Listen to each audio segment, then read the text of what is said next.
Hello everyone, and welcome to another video. My name is Jamil, and today I'm going to help you through another leet code.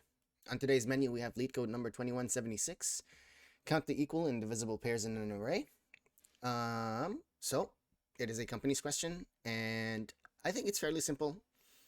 I'll show you a quick trick to it, and without further ado, we'll jump right into it.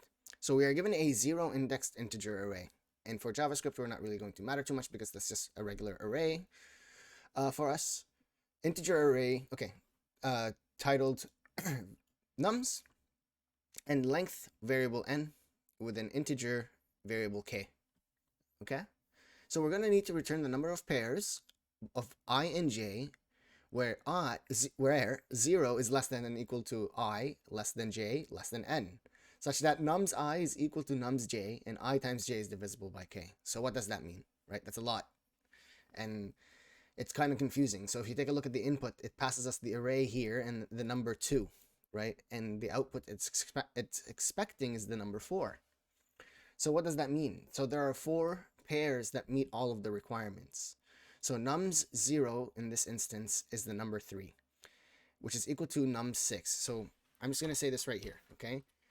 3 is equal to nums 6, 3. And 0 times 6 is 0, which is 0 is equal to 0, right? Yeah.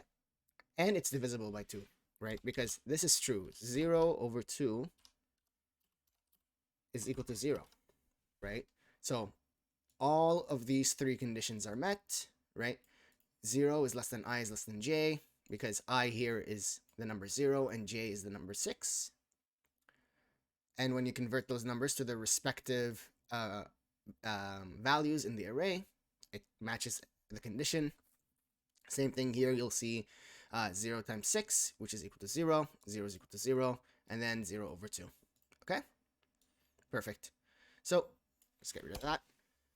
So that was a counter. So you need to just make sure that you can find as many indices and values that pass your condition. Okay? And so in this next explanation, we have, or next example, we have another array and k is equal to 1, and our output is 0 because nothing fits our conditions. So let's start taking a look at this question. What are we going to do here? First, let's figure out what's being passed. So we are going to be passed an integer array. Okay, in this array, with this array, there will also be a number passed. Okay. What we need to do is find valid pairs that are equal, and the product of their indices is divisible by k. I'm just going to say we passed a number,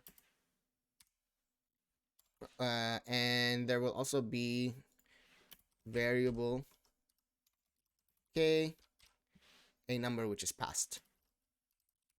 Okay? And so what do we need to return? We need to return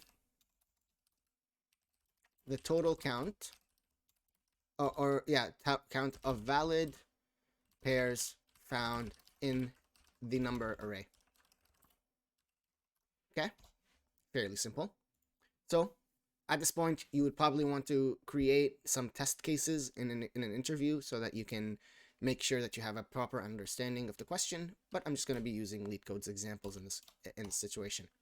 All right, so since we know that we need to return a total count, I'm going to start off with that. So create a variable to hold your count in.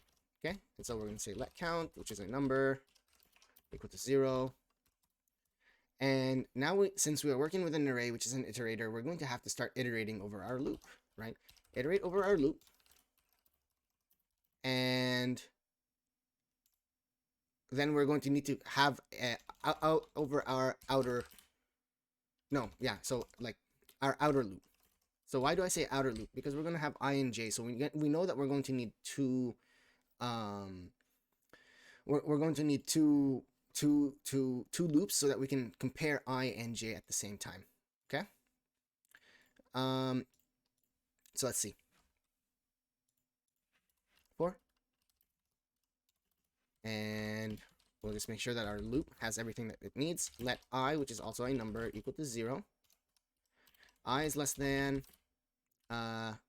nums.length. So we're going to iterate over our entire array and then I++. So we're going to count up with our iterator, right?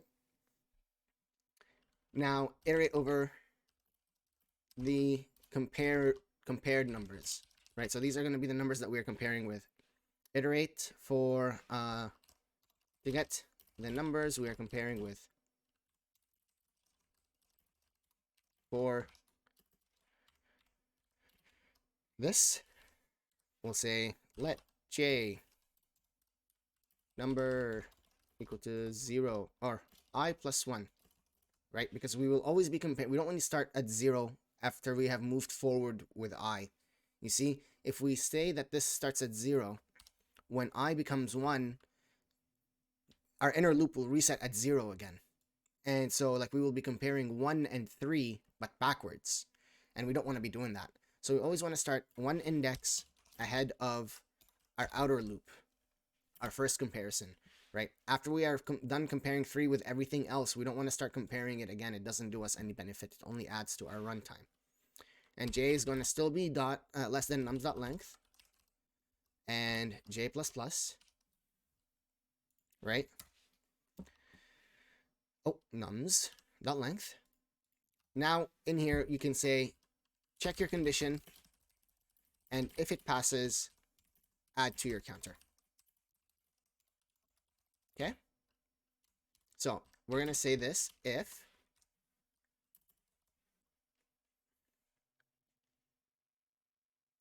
what? If nums I is equal to nums j, this is nums I, right? And we need to make sure that I times j is also divisible by k at this point, right? K is the number that's being passed in our function originally. And I'm going to put this in brackets. And this also in brackets. I times j mod k is equal to 0. Okay? So if, I'm going to put this here in brackets, if this first condition is met and the second condition is met, okay?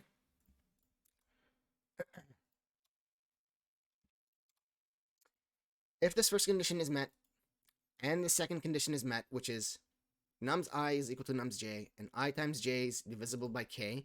So when you say mod k here, the mod, this percentage sign, means is it's the same as saying is divisible by in coding languages. Okay, so when you're saying it's the product of I times j mod k is equal to 0, what you're saying is I times j divided by k has a remainder of 0. So if you remember remainders in math, that's what the percentage sign means. It says that if there is no remainder, to add to the count. Plus equals 1. Okay? So that's a little bit of math, but it's good to know.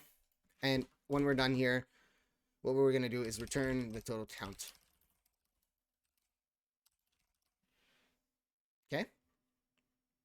Perfect. And I think this should work. I think this is a proper solution. We'll see here.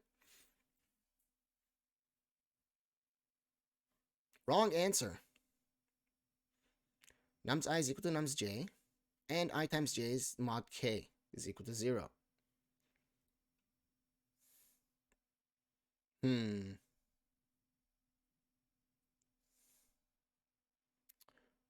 Why is this not working?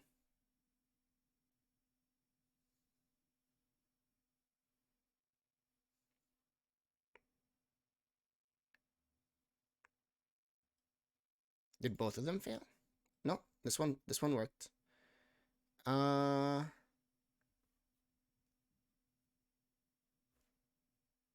Where is... Oh, that's where my bug is.